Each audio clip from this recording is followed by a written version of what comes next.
Welcome, Prince. Thank you for coming on the show. How's your day going? It's going good. Traded, and that's about it. But my day's going good. Thank you. That's great to hear. Tell us about the story, your famous story of 0 to 74K in 3 months. How did that work out? Of course. Yeah. That was a very, Yeah. very exciting period of life. And of course, everyone always wants to know how that happened. So just a brief backstory. Um, Summer 2020, when I started trading options, I made a couple good wins and I got excited and enthusiastic and then took some bad defeats, bad losses, which we'll get into later on. So I actually took a little bit of a break from summer 2020 until November. Now, from having 20, 25K in my account to having 3K, I was like, yeah, I need to do things differently this time. Don't keep adding money because every time you add money, you're just losing. So mid-November 2020, or end of November, end of November 2020, I had around 3.4K in my account. And actually this time I just had just gone to England because I just wanted to kind of clear my mind and just do something different.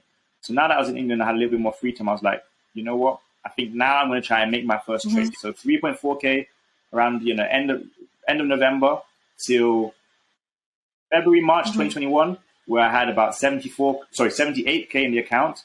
And then I recorded the video, took the screenshots, whatever. I almost reached about 80K. That period of time.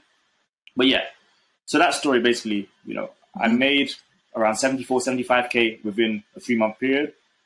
So basically, long story short, we're in a pandemic, right? We're in quarantine. Everyone's trying to make money. Everyone's trying to succeed, this and that. I had my failures, like I said, and then I decided, you know what? I'm going to take a bit of a step back. I'm going to take a seat, start learning and trying to focus on how I can actually make money in this market, and then we're going to go at it again. So like I said, we're in quarantine, we're in a pandemic, not a lot to do, not a lot going on. For me personally, soccer was on a period of break again because there was COVID outbreaks and that. So I had like a winter break and then a couple months where there was just no soccer, no practice, no games, no nothing. So I was just really focused on YouTube, business, stocks, learning, options, trading, that kind of stuff. So like I said, I started off just trading options, and my primary intent was just to make about $400, $500 a day. Yeah. I actually have a YouTube video where I talk about how to make $500 a day trading options. And so during that period of time, I was trying to make $500 a day. Now, that was actually a very high amount for someone who's already just taken a lot of losses in the market. $500 a day is actually quite a lot. But I tried to do that $500 a day. And so, the first day I started trading, when I came back from my break, I had traded a company called Plug Power right after they had announced their earnings. They had sold off, and then it was expected to, it was like unexpected that it was going to drop. So my anticipation, I started doing research, learning a bit about it, and then I traded that stock, and I made about $480, almost $500.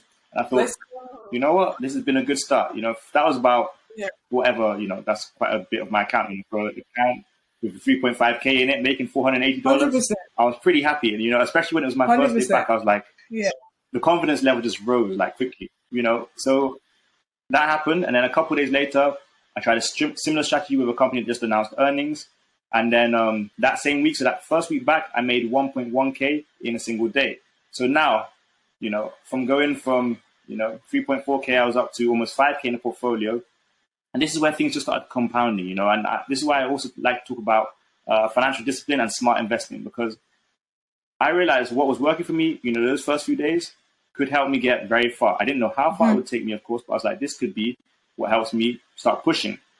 So, like I said, I don't want to go into every single detail, but I went from, 3-4K in the account to within a month having days where I made 3K, 4K in a single day. So you go from your portfolio being 4K to your portfolio being 15K, 18K within a month period. And that was when I realized, keep doing what you're doing. Risk the same amount of money from your account.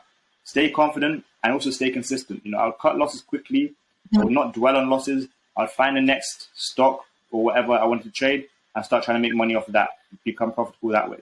Now, maybe, people will say there's a bit of luck involved, but I think if you do that consistently, for example, last year, January, I made 38K in a month. I feel like when you do that consistently, it's not down to luck. Maybe the first couple trades were lucky, But once I realized what worked for me, once I stayed consistent, stayed disciplined, it helped me just take my trading to the next level. And like I said, in a 3-month period, making 74K after, you had a tiny portfolio before, it was just a crazy journey. And like I said, it was all down to the same kind of stuff.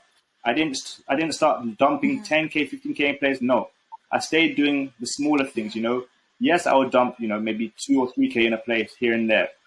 But when I saw profits, 40, 50%, I would take profits and let the rest of the contracts ride. When I saw stocks which were oversold, I would buy shares of those companies. And even if it was just stocks which were, those growth stocks at the time, $7, $8 stocks, once they get to $12, $15 and I've made 70, 80, 100% of my money, I would take, my profit on those shares. A lot of the time, it comes down to just compounding gains, compounding wins. A lot of those plays I made wouldn't have been as, glamorous as a play which comes up 500%, 600%, 700%.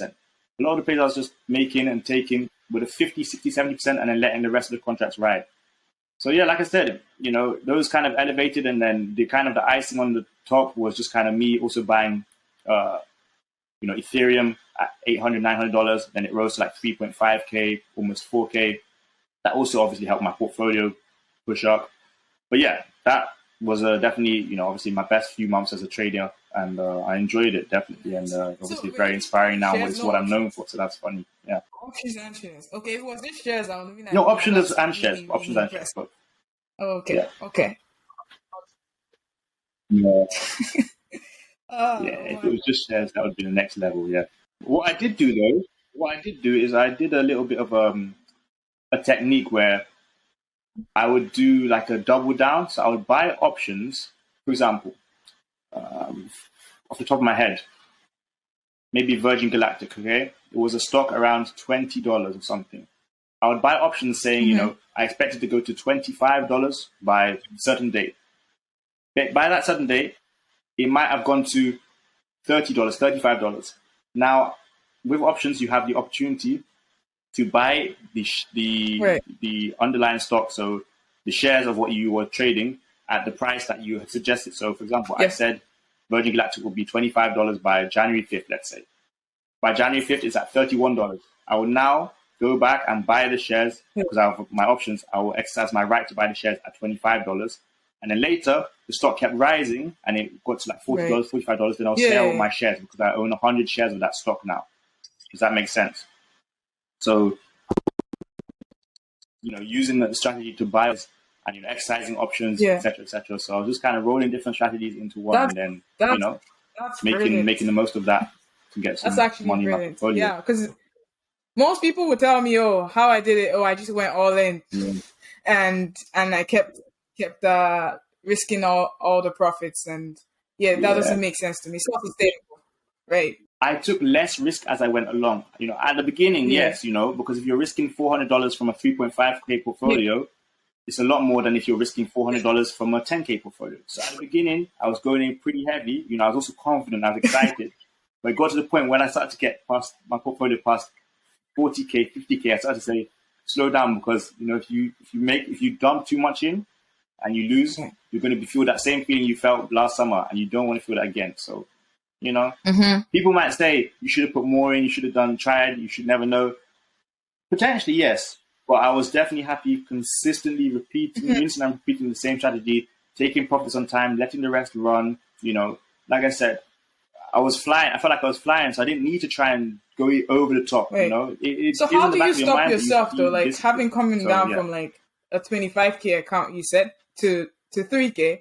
How are you not taking profits quickly when you see them? Because I think we get into that like cycle where we've lost so much that once we see profit, hey, I'm taking that profit and running away. How were you able to let your winners run? Yeah, so for me, it was kind of simple. It was like what had worked for me was risking a certain amount of the portfolio and then consistently taking profit, because I knew before I've been in a situation, I've been in a situation where I've been up so much and I held too long and it goes back down, you lose. I've been in a situation where I've been down and I hold too long and it keeps going down and down and down and I lose. So when I got to the situation where I was making, I wouldn't say any kind of money, but what I was happy with, I would take that profit and move. There were times, of course, where, a stock was, or an option I had was up 40, 50%, and I didn't take profit, and later it would be down, and I'll cut losses quickly. Then obviously it was painful, but I said, you know what, it's okay, next one, maybe when I get to 30, 40%, I will now take profit and then move on.